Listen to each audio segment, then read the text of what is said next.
Si por favor se pone de pie para la lectura de la Escritura. Hoy vamos a estar leyendo del libro de Primera de Corintios. Vamos a estar leyendo el capítulo 6 de los versículos 12 al 20. Primera de Corintios capítulo 6, versículos 12 al 20. Si está conmigo, diga por favor amén. La palabra del Señor dice así: todo me está permitido, pero no todo es para mi bien. Todo me está permitido, pero no dejaré que nada me domine. Los alimentos son para el estómago y el estómago para los alimentos, así es. Y Dios los destruirá a ambos, pero el cuerpo no es para la inmoralidad sexual, sino para el Señor, y el Señor para el cuerpo. Con su poder Dios resucita al Señor, o resucitó al Señor, y nos resucitará también a nosotros. Versículo 15. ¿No saben que sus cuerpos son miembros de Cristo mismo? ¿Tomará acaso los miembros de Cristo para unirnos con una prostituta? Jamás. Versículo 16. ¿No sabe que el que se une a una prostituta se hace un solo cuerpo con ella? Pues la Escritura dice, los dos llegarán a ser un solo cuerpo. Pero el que se une al Señor se hace uno con el Espíritu, con Él en el Espíritu. Huyan de la inmoralidad sexual. Todos los demás pecados que una persona comete quedan fuera del cuerpo o fuera de su cuerpo, pero el que comete inmoralidades sexuales peca contra su propio cuerpo. Versículo 19. ¿Acaso no saben que su cuerpo es templo del Espíritu Santo, quien está en ustedes y al que han recibido de parte de Dios? Ustedes no son sus propios dueños, fueron comprados por un precio, por tanto, honren con su cuerpo a Dios. Señor, te pedimos que por favor tú hables a nosotros esta tarde. Señor, confiamos y descansamos en el poder de tu palabra. Es tu palabra lo que toca y transforma el corazón. No son las palabras de un predicador lo que transforma el corazón, pero son tus palabras. Espíritu de Dios, utiliza tu palabra para tocar nuestros corazones, revelar lo escondido que hay ahí y llevarnos a la cruz del Calvario y dejarnos ahí. Te lo pedimos por favor en nombre de tu Hijo Jesús. Y todos decimos, ¿se pueden sentar? Mire, si usted nos está visitando por primera vez, déjeme decirle que usted escogió el mejor domingo para venir a la iglesia. Le explico por qué. Hemos estado haciendo una serie, que es la parte número 4 de esta serie de 7 semanas, que la hemos llamado Armas de Autodestrucción, y el día de hoy vamos a estar hablando de la lascivia o la lujuria. Ahora, si alguien le pregunta cuál sería el mejor día para ir a la iglesia, este no sería el mejor día. Pero si usted vino es porque el Señor quiere que usted escuche lo que la palabra del Señor tiene que decir. Amén. Hasta este entonces nosotros hemos hablado del orgullo, hemos hablado de la envidia y hemos hablado del enojo. Si usted está fijándose en esta serie, estamos hablando de estos 7 pecados que muestran la lucha en nuestro corazón. Una vez más, hoy estamos hablando de la lujuria y la lascivia, que es la misma palabra. Voy a estar utilizando los dos términos. Ahora, de la forma que vamos a tomar este tema, quiero mostrárselo desde una perspectiva bíblica, de algo que se llama teología bíblica. La teología bíblica siempre toma los temas bajo 4 subtemas. Uno es la creación, la caída y la redención y la restauración. De la forma que vamos a hablar de este tema hoy es de esta forma. Vamos a ver los 4 puntos aquí. La creación, vamos a ver cuál es el diseño del Señor cuando habla acerca de la intimidad o el sexo. Y ahorita les explico por qué empezamos con eso. Luego vamos a hablar de la caída, por qué en la caída hay una distorsión de lo que el Señor tenía en mente cuando hablaba de la intimidad o el sexo. Y luego vamos a hablar de la redención, qué es lo que el Señor hace en la cruz del Calvario para romper el poder de pecado, pero también ofrecer perdón a aquellos que han pecado. Y número 4, ¿qué tiene que ver eso con lo que ha de venir, la restauración? Porque crea o no, aún los deseos sexuales apuntan a algo más. No solamente a los deseos sexuales. Entonces, déjenme lo preparo porque voy a utilizar un par de palabras. Voy a utilizar la palabra intimidad o voy a utilizar la palabra sexo. Y la razón por la que utilizo las dos palabras es porque alguna gente se ofende con la palabra sexo. Entonces, para usted tiene la palabra intimidad. Pero para otros confunden la palabra intimidad con otra cosa. Estamos hablando del sexo. ¿Ok? Estamos hablando de las dos cosas. No son palabras muy amenas para el contexto de la iglesia, pero la Biblia habla del tema, por lo tanto nosotros hablamos del tema. ¿Amén? Ok, mire el primer punto entonces. Hablemos de la creación y el diseño. La razón por la que quiero empezar aquí es porque para nosotros realmente entender por qué la lascivia o la lujuria es tan dañina, es porque de la única forma que vamos a entender por qué la lascivia, la lujuria es tan dañina, es primero si entendemos cuál fue el diseño original del Señor cuando Él creó el sexo, la intimidad. A menos de que nosotros entendamos y creemos cuál fue el diseño original de cuando Dios creó el sexo o la intimidad, solamente a ese punto es que vamos a entender por qué la lujuria es tan peligrosa. Se lo pongo de esta forma, mire, cuando alguien está entrenando a alguien para reconocer qué es un billete, digamos $1 real y no falso, lo primero que hacen para entrenar a la gente es les dan horas y horas y horas de una persona aprendiendo a observar el billete real, memorizando cuáles son los detalles que hacen un billete real, mirando todas las letras y las formas de tal forma que esta persona no tiene duda de cómo se ve el billete original. Una vez que tiene eso, entonces le muestran un billete falso. Porque cuando tú sabes cómo lo original se ve, entonces puedes ver qué es lo que hace falso el billete. Estoy utilizando la misma forma, la misma dinámica para hablar de este tema. Hablar de la lujuria o la lascivia no tiene ningún sentido a menos de que tú entiendas qué fue lo que el Señor tenía en mente cuando creó este tema o cuando creó esta cosa que nosotros llamamos sexo o intimidad. Ahora, déjame empezar con esto. Esta es la premisa, este es el argumento que le voy a dar. Nuestros deseos sexuales de intimidad fue una idea del Señor. Fue algo que Él creó. Y si fue la idea del Señor y fue algo que Él creó, entonces tiene que ser bueno. En el diseño original, todos nuestros deseos sexuales, nuestro deseo o anhelo por tener intimidad sexual fue su idea. Y si fue su idea, entonces tiene que estar bien, siempre y cuando va en el contexto que el Señor demanda que esté. ¿Está conmigo? Yo creo que eso es lo que tiene Pablo en mente cuando está hablando en este texto que leímos. Es por eso que él dice esto en el versículo 13. Pero el cuerpo no es para la inmoralidad sexual, sino para el Señor y el Señor para el cuerpo. Ahora, la razón por la que empiezo con este versículo aquí es, déjenme le doy un poquito de contexto. A la gente que Pablo le está hablando aquí son gente que se podría decir nuevos creyentes. Gente que entiende y ha creído que el Señor los salvó, que Cristo Jesús fue a la cruz del Calvario, que el Señor los redimió, que han sido aceptados y perdonados. Todo eso está en el contexto. El problema con este grupo de creyentes es que pensaron que porque habían sido aceptados, perdonados, llamados, todas estas cuestiones, pensaron que porque tenían eso, ahora tenían permiso de hacer con su cuerpo lo que querían hacer. Hasta cierto punto estaban tomando la gracia del Señor para utilizarlo como licencia para hacer lo que querían hacer con su cuerpo. Y parte de lo que está pasando aquí es que algunos hermanos, por decirlo de alguna forma, se están acostando con prostitutas y están haciendo un montón de aberraciones sexuales. Y lo que Pablo está haciendo aquí es tratando de corregir esa forma de pensar. Porque ellos pensaban que si tú eres salvo, tenías permiso de hacer lo que tú querías con tu cuerpo. Pero Pablo lo que les está diciendo desde el principio es esto. Tu cuerpo le pertenece a Dios. Y lo que tú haces con tu cuerpo tiene que estar dirigido por Dios. Porque Dios es el Señor de tu cuerpo. ¿Entendió la lógica?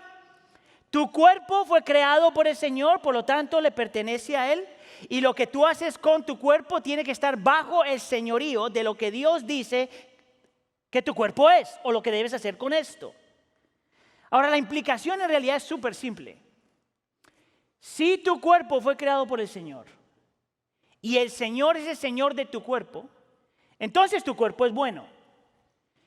Y si tu cuerpo es bueno y lo utilizas como Dios quiere que utilices tu cuerpo, entonces, por ende, la intimidad y el sexo, si se utiliza de la forma que se tiene que utilizar, es algo bueno. No es algo que causa vergüenza. No es un tema que se tiene que evitar. En el contexto correcto, la intimidad y el sexo, porque es usando tu cuerpo, es algo bueno. Ahora Pablo va a hacer el argumento aún mejor que esto en el versículo 16, y te lo voy a mostrar. Dice, pues la Escritura dice, los dos llegarán a ser un solo cuerpo. Ahora, si usted sabe algo acerca de la Escritura, usted sabe que esto viene de Génesis capítulo 2.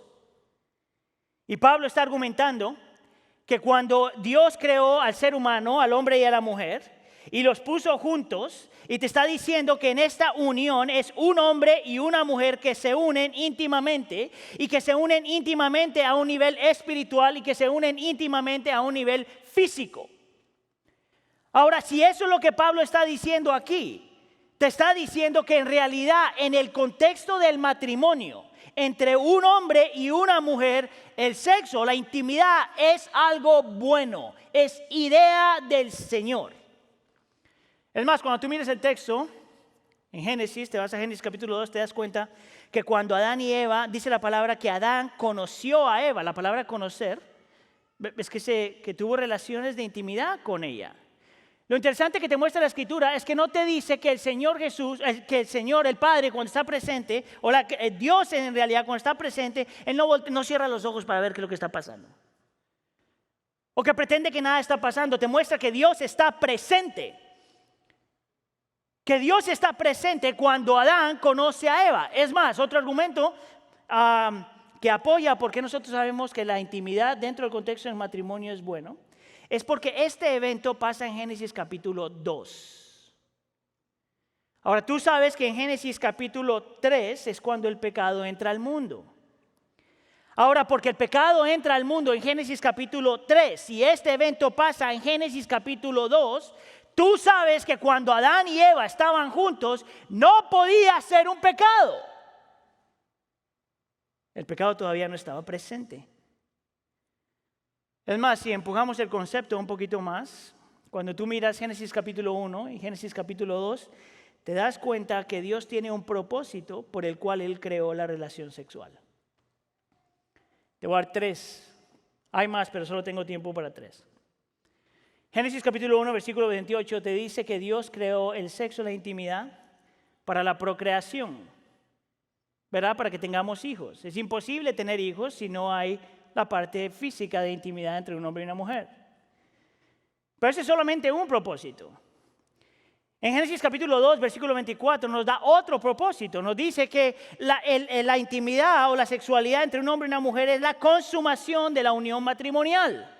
En otras palabras, cuando alguien se casa, necesita tener intimidad o es parte de la celebración del matrimonio como una consumación de lo que ya hicieron frente al Señor. Y número 3, que está la parte que yo pienso que mucha gente lucha más, es que en Génesis capítulo 2, 24, la implicación de eso es que el Señor crea el sexo, la intimidad entre un hombre y una mujer para que se den placer mutuo. No solamente es para la procreación y no solamente la consumación, sino es una forma en que ustedes como matrimonio se dan placer el uno al otro. Es más, en el contexto del texto te está mostrando que la relación sexual es una forma en la que tú sirves a tu esposo o a tu esposa. Es una forma en que tú le muestras a tu esposo o a tu esposa que tú la amas. Es una forma de mostrar afecto. Ese es el diseño original. No es algo pervertido, no es algo dañado, no es algo que te debería dar vergüenza en el contexto del matrimonio entre un hombre y una mujer. La intimidad y el sexo es algo que el Señor te da para procrear, es la consumación de la unión matrimonial y es algo que el Señor nos da para un placer mutuo, para servir a tu esposo o a tu esposa, para mostrar afectos.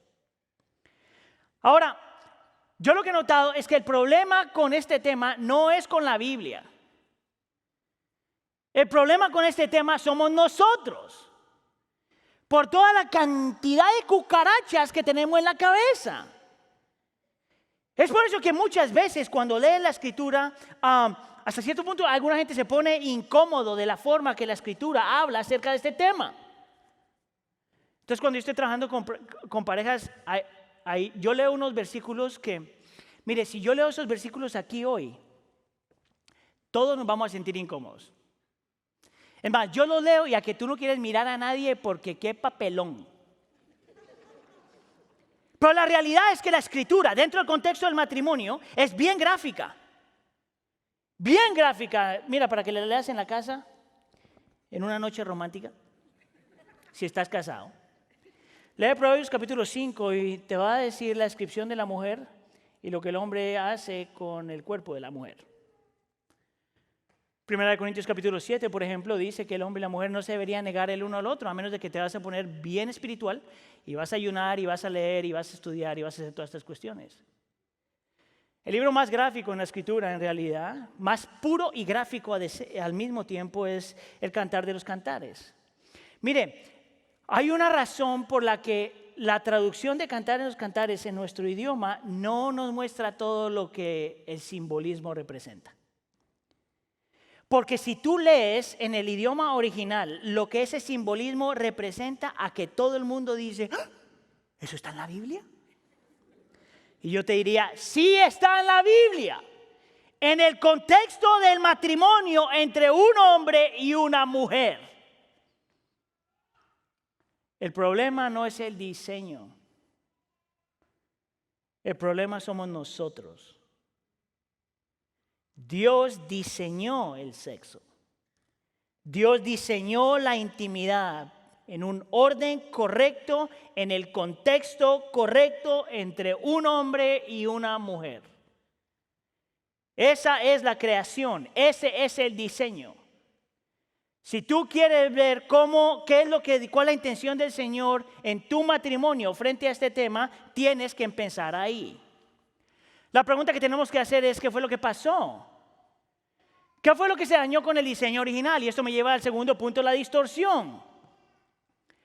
Ahora, antes de explicarte lo que significa esto, tú tienes que tomar en cuenta que en el momento que el pecado entra al mundo, todo lo que es bello, todo lo que es puro, todo lo que es perfecto se echa a perder.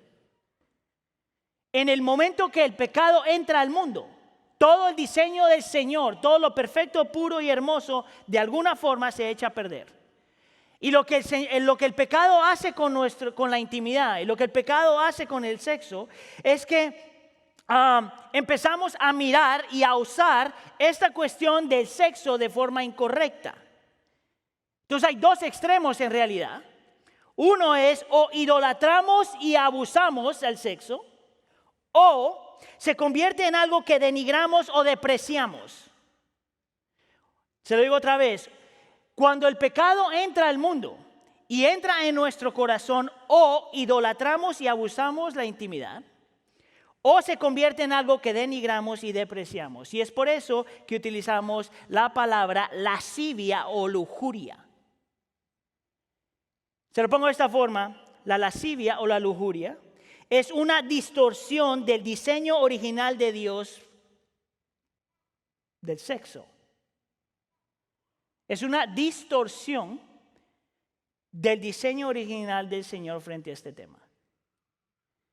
Y es por eso que Pablo utiliza la palabra inmoralidad sexual y lo aparece en dos diferentes lugares. Mira aquí el versículo 13.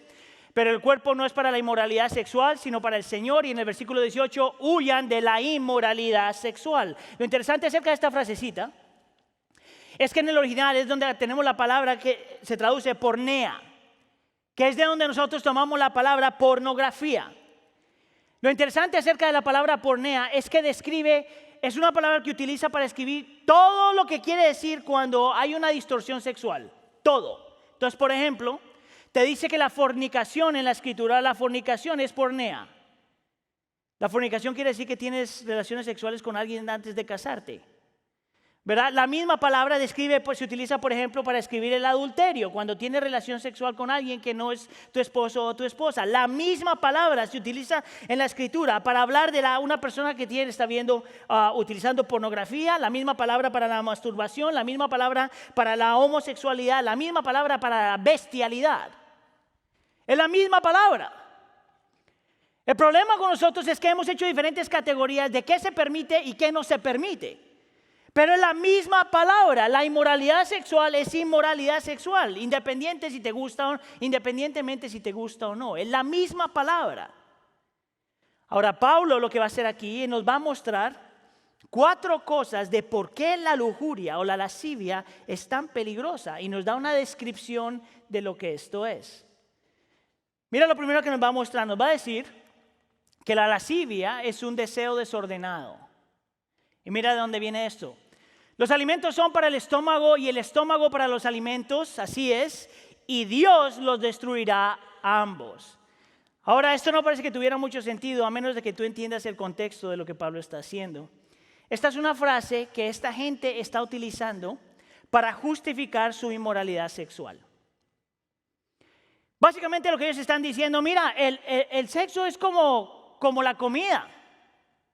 Si tengo hambre, como. Es simplemente un apetito, no tiene ningún significado. ¿Por qué estás haciendo tanto problema por esto? Y Pablo lo que quiere decir es corregir esta forma de pensar, esta cosmovisión frente a la vida. Pablo quiere mostrarle que la lujuria o la lascivia no es un apetito, que el sexo no es un apetito solamente, que ese no es el diseño original. Lo que Pablo les quiere mostrar es que en realidad es un deseo desordenado. Es un deseo bueno que se desordenó. Entonces te lo pongo de otra forma, es la lujuria o la lascivia es cuando elevas tanto el placer sexual que se vuelve como un apetito que necesita satisfacerlo. ¿Tú sabes cuál es el problema con eso? Que si eso fuera verdad, no lo es, pero si fuera verdad, entonces la gente soltera estuviera condenada para el resto de la vida. Pobrecitos. Eso no es lo que está diciendo Pablo. Eso no es lo que quiere decir. Él no está diciendo esto es un deseo desordenado porque estás elevando algo a una posición casi como que fuera un Dios. Pero por otro lado, es un deseo desordenado porque muchas veces lo tratamos tan pero tan bajo, tan pero tan simple que se vuelve simplemente como un apetito. Tengo hambre, por lo tanto como. Ahora eso parece que no fuera un problema grande, pero en este país, en este momento donde estamos nosotros, es uno de los problemas más grandes que hay en nuestra sociedad. La lascivia o la lujuria es un deseo desordenado. Pablo ahora nos dice que la lascivia y la lujuria no solamente es un deseo desordenado, sino también que es un deseo hedonístico, de una forma incorrecta. Mira lo que dice aquí. Todo me está permitido, pero no todo es para mi bien. La razón por la que pongo esto aquí, esta es la palabra en el original, esta frasecita aquí en la Nueva Versión Internacional no es una buena traducción. La palabra sería más bien beneficioso. Lo que quiere decir, él está utilizando una vez más lo que esta gente dice, todo me es permitido, pero Pablo dice, bueno, todo es permitido, pero todo no es beneficioso. Ahora yo quiero que tú veas esto, porque lo que está hablando Pablo aquí les está diciendo esto, es un deseo, la lascivia o la lujuria es un deseo hedonístico porque te eleva a ti por encima de cualquier cosa. La palabra hedonismo es donde nosotros lo podemos traducir como alguien que es tan egocéntrico, tan egoísta, está tan obsesionado con su autocomplacencia, está tan desesperado por buscar placer que la única persona que le importa es sí mismo. Ahora, la razón por la que le digo esto es porque la palabra beneficio aquí no está hablando solamente de que es beneficioso para mí mismo. El problema con la lascivia o la lujuria es que la única persona que tienes en mente eres tú. Ya no es la procreación, no es la consumación del matrimonio, no es simplemente placer mutuo, no es servir a otra persona, una persona que está esclavizada a la lascivia. Lo único que tiene en mente es satisfacer mis propios deseos. Pero esta palabrita aquí nos dice que la que la lascivia o la lujuria tiene implicaciones sociales. Que aunque la gente piensa que tú puedes hacer lo que quieres hacer y que nadie te ve y que no importa, te estás engañando a ti mismo, porque la lascivia o la lujuria tiene implicaciones sociales. Y yo tengo el mejor argumento, pienso yo, para decir por qué esa es la traducción correcta. Matemática. Leímos 1 Corintios capítulo 6, ¿verdad? El número anterior a 1 Corintios capítulo 6 es 1 Corintios capítulo 5. En 1 Corintios capítulo 5, Pablo está regañando a la iglesia porque están permitiendo inmoralidad sexual en la iglesia. Ahora, cuando vas a 1 Corintios capítulo 7, el siguiente capítulo, Pablo está llamando a las parejas a vivir en pureza sexual dentro del contexto del matrimonio. Cuando tú pones todos estos conceptos juntos, lo que Pablo está diciendo es que la lujuria tiene la capacidad y el poder de dañarte a ti mismo, pero tiene también la capacidad y el poder de dañar a todos aquellos que están a tu alrededor. Y tú dirías, ¿cómo así, Aníbal? Te lo voy a mostrar desde un punto de vista secular. Porque cuando tú escuchas a la gente secular decir las mismas cosas que la Escritura dice, tú sabes que la cosa está mal. Te lo repito, cuando la gente secular empieza a decir las mismas cosas que la Escritura ya te muestra, tú sabes que la cosa está mal. Te voy a dar dos ejemplos. Mira, hay un artículo que se llama The Downside of Cohabitating Before Marriage, o como el peligro de vivir juntos antes del matrimonio. Es una psicóloga clínica que está haciendo todo un estudio de por qué la gente justifica el tener que vivir juntos antes de casarse. Bien interesante, porque lo que muestra la mujer en su estudio dice que la razón por la que especialmente la gente joven siente la necesidad de tener que vivir con alguien antes de casarse es porque están pensando que tienen que encontrar una persona que es compatible contigo mismo, compatible contigo. Ahora, para los que han estado en las clases de matrimonios y eso, usted sabe que yo detesto la palabra compatible, porque me parece que no es una palabra bíblica. Tú no encuentras eso en la Biblia. En realidad, una pareja se vuelve compatible cuando aprende a vivir juntos y pasan el resto de su vida juntos. Entre más pasa el tiempo, más compatibles son. Entonces, esta idea de que tienes que encontrar la persona compatible antes de casarte es una mentira de Satanás. Esto es interesante que dice esta mujer. En el estudio ella dice que lo que pasa con estas relaciones es que crean una relación de consumismo. En otras palabras, están tratando a una persona de la misma forma que tratan cuando van al mercado. Escuche, tomas lo que quieres y lo que no quieres lo dejas. Lo que ella encontró en su estudio es que para la otra persona eso es terrible. Porque siempre tiene que probar algo que atraiga a la otra persona para que no te deje. O siente que tiene que hacer cosas para que la otra persona sienta que sí eres compatible. ¿Tú sabes lo terrible que es eso? Entonces mira lo que está haciendo, mira lo que hace la lujuria. Mira por qué la lujuria hedonística es tan peligrosa. Porque quiere la parte física de una persona, pero no quiere la parte no física de una persona.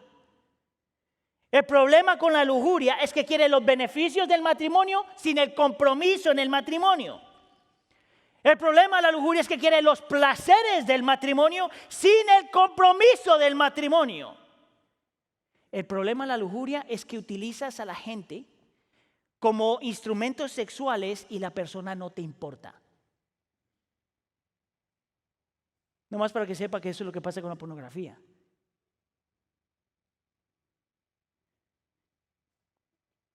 Tú solo absorbes.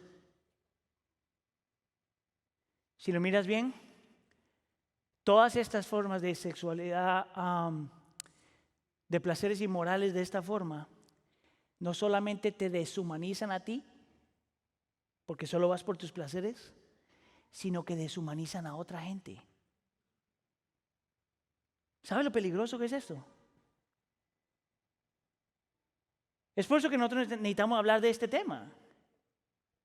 Aunque se ponga incómodo, porque lo estoy viendo en su cara. Porque es peligroso el tema. Mira lo que dice C.S. Lewis frente a esto. Él lo llama la monstruosidad de las relaciones sexuales. Mira lo que él dice. La monstruosidad de las relaciones sexuales fuera de matrimonio es que aquellos que se dedican a ello están tratando de aislar un tipo de unión, la unión sexual, de todos los otros tipos de unión que pretendían estar de acuerdo y conformar una unión total.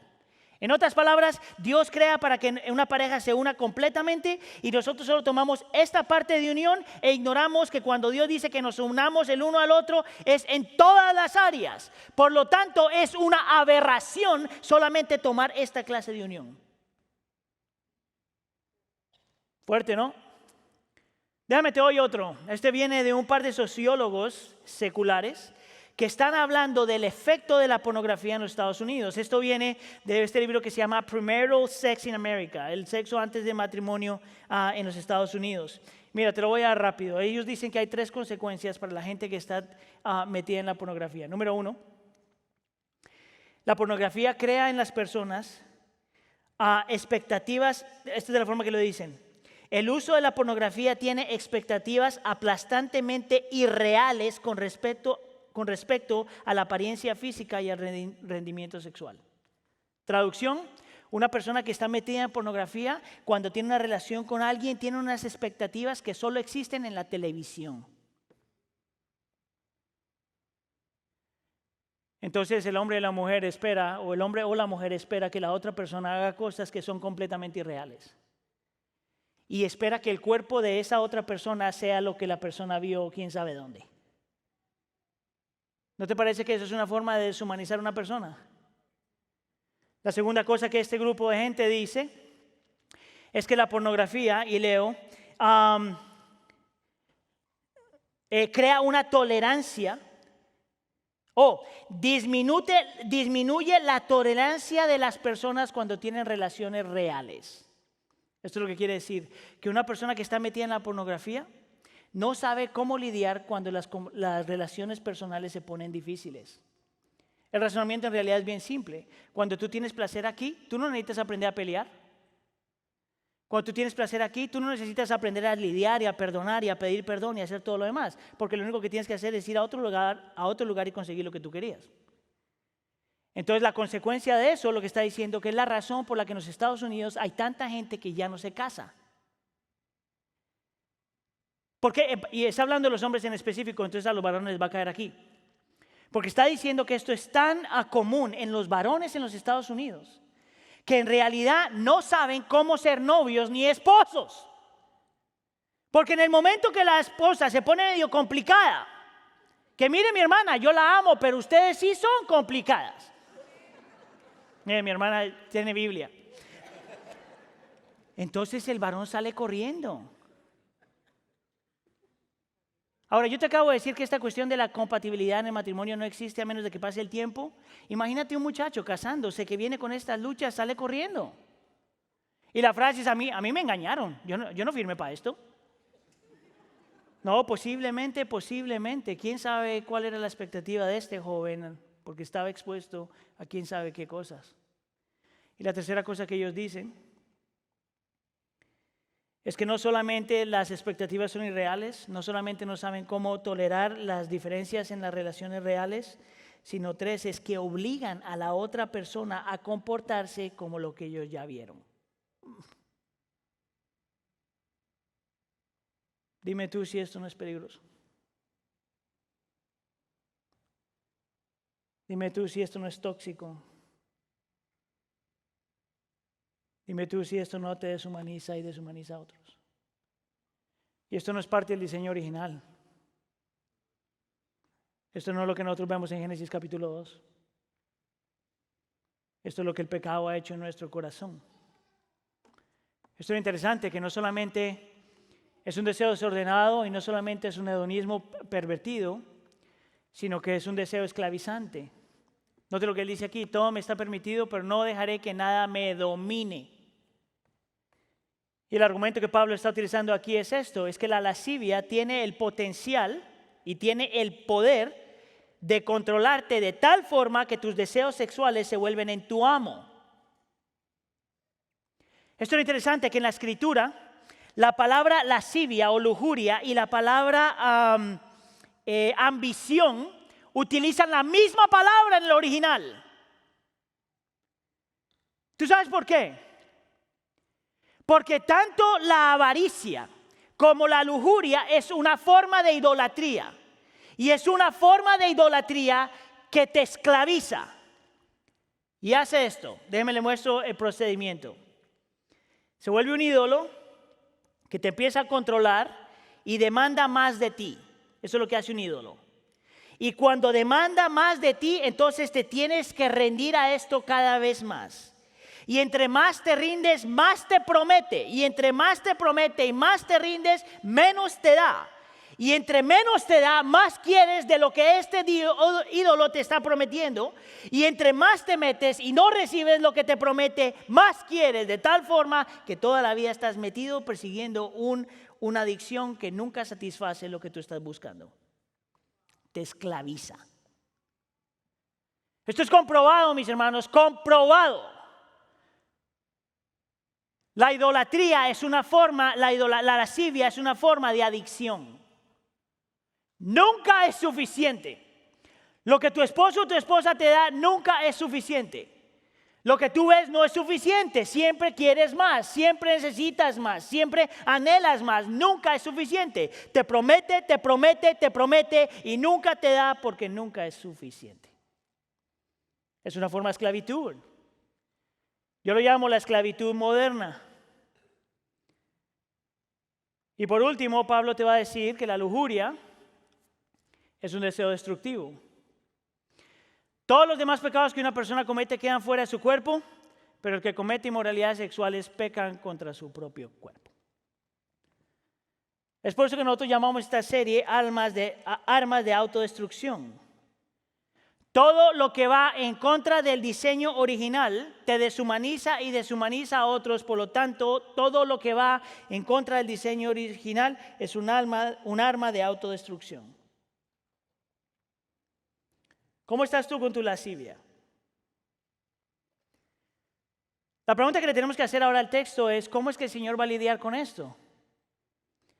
¿Qué el Señor está dispuesto a hacer para enseñarnos a nosotros cómo luchar y pelear contra la lascivia? El problema con la lascivia, al igual que todos los demás pecados, es que hay pecados que el Señor simplemente te quita y hay pecados con los que tú vas a tener que aprender a luchar en contra de eso hasta que el Señor regrese. Pero el principio es este: o tú matas el pecado en ti o el pecado que está en ti te mata. La pregunta entonces todavía permanece: ¿qué es lo que el Señor hace frente a este tema? Y para esto venimos al punto número 3, la redención, la cruz del Calvario. Antes de meterme en el texto, te voy a mostrar algo porque esto es importante que tú conozcas, ¿ok? El problema como la iglesia por lo general, y la gente lucha con la lascivia, es poniendo muchas restricciones o haciendo cosas prácticas. Ahora escúcheme aquí, las restricciones son buenas. Bueno, no vayas a algunos lugares, no hables con algunas personas, no te metas en la computadora de ciertas horas. Esas restricciones son buenas. Hay sistemas donde tú puedes poner en la computadora que le da un reporte a alguien que tú confías, cada que te dice, hey, mira dónde se metió. Hay formas de sistemas donde metes en la computadora y bloquea diferentes cosas donde tú no deberías estar. Esas cosas son buenas. El problema, mis hermanos, es que ninguna de esas cosas son suficientes para cambiar el corazón. La lujuria o la lascivia es un deseo que se hizo corrupto. Si es un deseo, está en el corazón, por lo tanto, las cosas prácticas, aunque ayudan, no te cambian el corazón. El deseo tiene que cambiar. Y el deseo no lo puedes cambiar simplemente diciendo, ya no quiero más. De la única forma que un deseo se rompe es cuando encuentras algo más bello, más puro, más perfecto, que controla el otro deseo. Y Pablo sabe que eso es exactamente lo que esta iglesia y nosotros necesitamos hoy. Mira, esta ilustración la acabo de utilizar con los varones la semana pasada, pero es una ilustración que he utilizado aquí varias veces, porque te muestra el punto. Mira, cuenta, esto es ficción, ¿ok? Entonces no se imagine a nadie, pero cuenta este hombre que está luchando con la lascivia, ¿verdad? Y se da cuenta que su lascivia se despierta cada que él va a trabajar. Y cuando está al trabajo hay un montón de mujeres hermosas con unos cuerpazos increíbles. Entonces el hombre ve todo esto y la lascivia se le alborota. Entonces dice, yo sé lo que tengo que hacer. Me tengo que sacar los ojos. Entonces se va a la casa y se sacó los ojos. Porque hay un versículo que dice, eso no es lo que, ¿verdad? Pero entonces fue y sacó los ojos. Ahora el hombre está ciego en la casa y de repente empieza a sentir esta cosa así. Y dice, oh, no, y esto se va a arreglar. Entonces al siguiente día todo cieguito vuelve al trabajo. Pero cuando está trabajando, una hermana, bueno, no hermana, pero una señora pasa por al lado suyo. Una señora pasa por al lado suyo y al hombre le huele el perfume. Y huele el perfume y empieza otra vez la cosa y dice, oh Señor, yo pensé que el problema eran los ojos, yo sé cuál es el problema, el olfato. Pues se va a la casa y se arregla el problema, solo puede respirar por la boca. Pobrecito ese hombre cuando está comiendo. Pero la idea es esta, entonces se quita los ojos, se cierra la nariz y dice, ya se arregló la lascivia. Entonces el siguiente día va al trabajo, ciego y sin poder oler.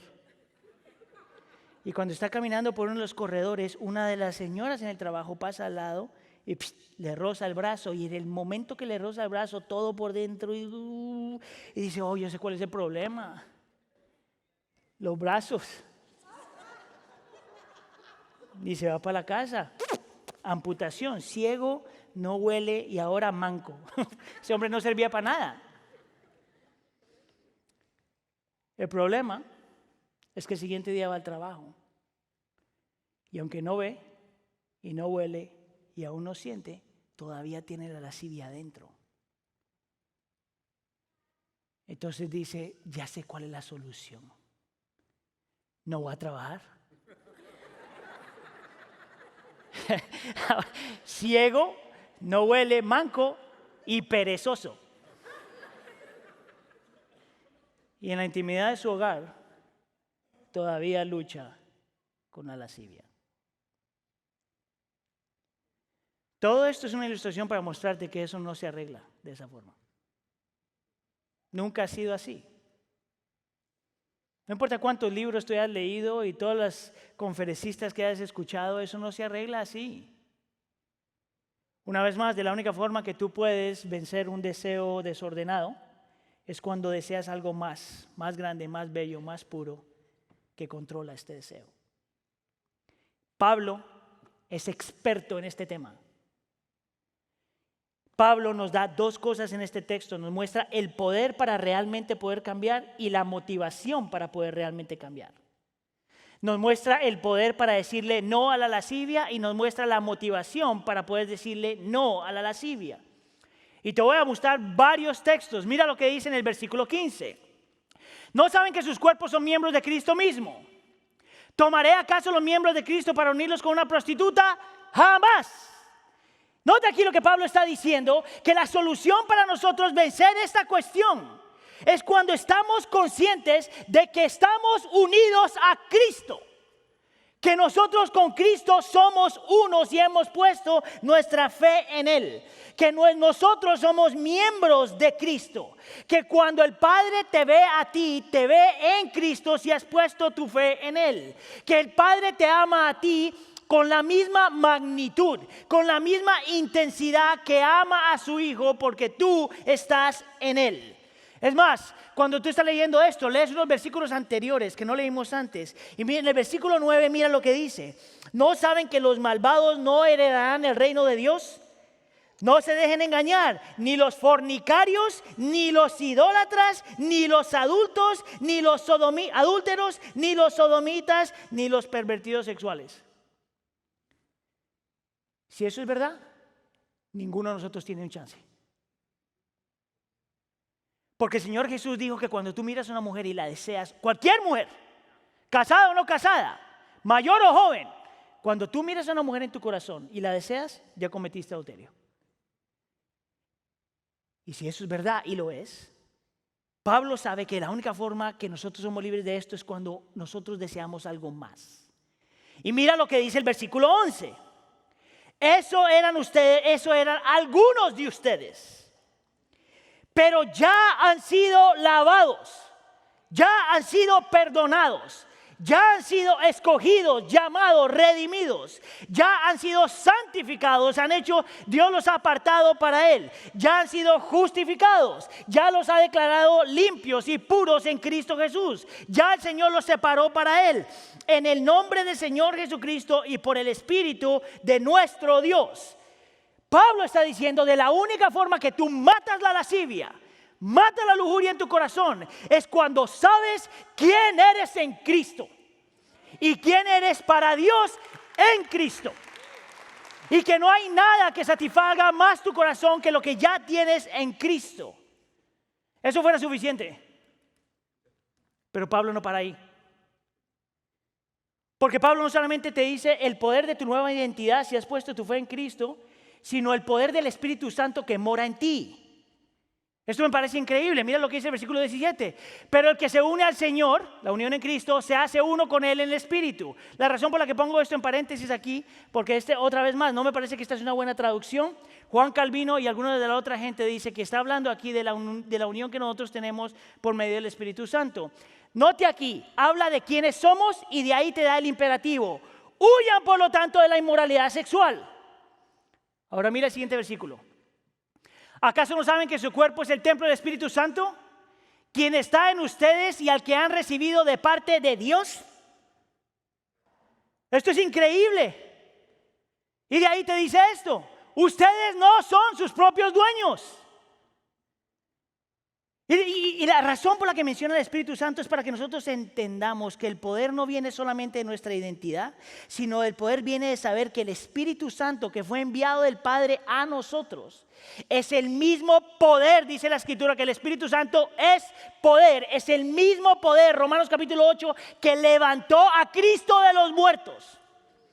Es el mismo poder que está en ti para correr de la lujuria. Para correr de la lujuria. Algunos de los eruditos cuando miran esa frase piensan que cuando Pablo está diciendo esto tiene a José en mente. En el momento donde viene esta supermujer y busca a José y se le desnuda encima, me imagino que se le desnuda, se le tira encima y dice José que dice la Biblia que José corrió como el cobarde más santo que ha existido. Porque muchas veces se requiere ser más varón para correr como un cobarde que quedarte y hundirte en tu lascivia. Es el poder del Espíritu Santo que vive en ti. Es el poder del Espíritu Santo que afecta tu voluntad. Es el poder del Espíritu Santo no solamente que te lleva, sino que afecta tu voluntad, influencia tu voluntad. Ese es el poder en contra de la lascivia. Ese es el poder en contra de la lujuria. Es que tú estás en Cristo y que Cristo por medio de su Espíritu mora en ti. Y tú dirías, eso es suficiente. Pero no solamente Pablo te habla del poder, sino de la motivación para morir. A morir lo que tienes que morir, y nos da el versículo 20. Ustedes fueron comprados por un precio.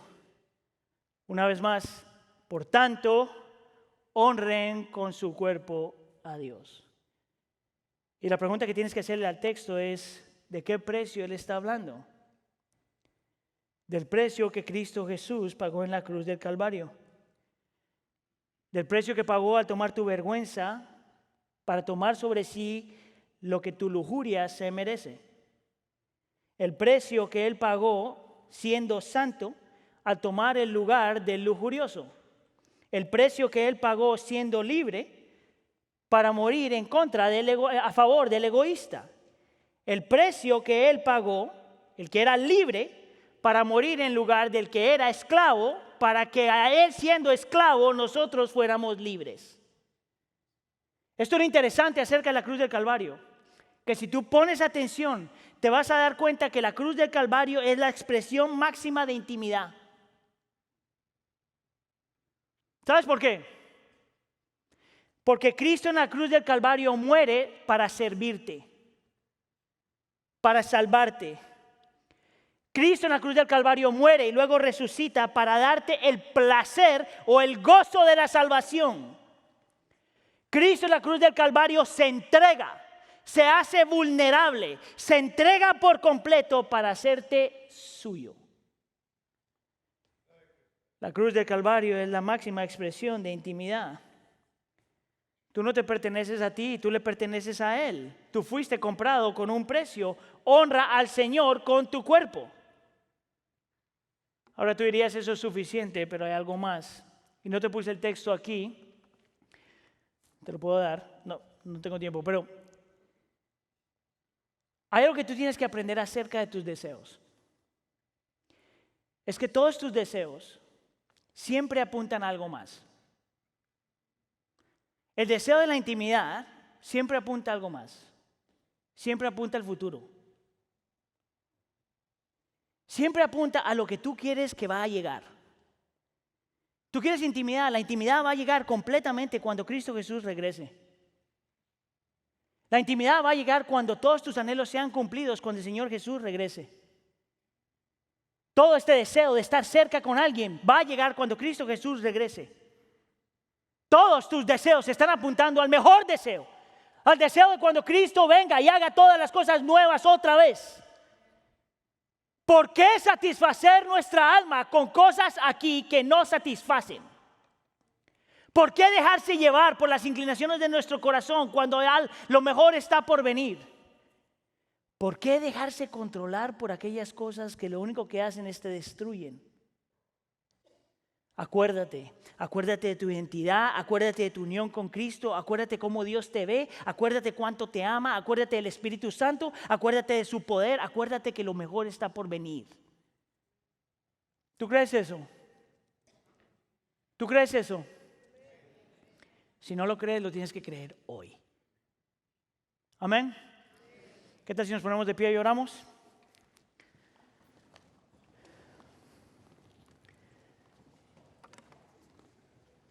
Señor, nosotros reconocemos que la lascivia o la lujuria, Señor, es más común, Señor, de lo que nosotros pensamos. Todo empieza con un deseo en nuestro corazón, un deseo de alguien, por alguien que no nos pertenece. Un deseo por alguna cosa que está fuera del diseño divino. Un deseo desordenado, un deseo hedonístico, un deseo esclavizante, un deseo que destruye. Señor, mi oración para nosotros el día de hoy primero es pedir perdón, Señor, y pedirte, Señor, que tú hagas real lo que Cristo Jesús hizo en la cruz del Calvario, donde hemos sido lavados, santificados y justificados. Te pido, Señor, que tú eleves la obra de Cristo Jesús de tal forma que nos acordemos y creamos lo que somos en Él. A la misma vez, Señor, yo oro para que tu Espíritu Santo, que mora en nuestro corazón si hemos puesto nuestra fe en ti, no solamente nos dé la fuerza para decir no a lo que tenemos que decir no, no solamente que afecte nuestra voluntad para que nosotros aprendamos a correr, sino que el mismo Espíritu, por el ministerio hermoso que tiene de hacer que Cristo se vea hermoso, se vuelva real. Espíritu de Dios, dependemos de ti para elevar a Cristo de tal forma que lo deseamos a Él más que cualquier otra cosa. Haz tu obra en nosotros, Señor. Sí, Señor. Te lo pido por favor. Y la iglesia dice...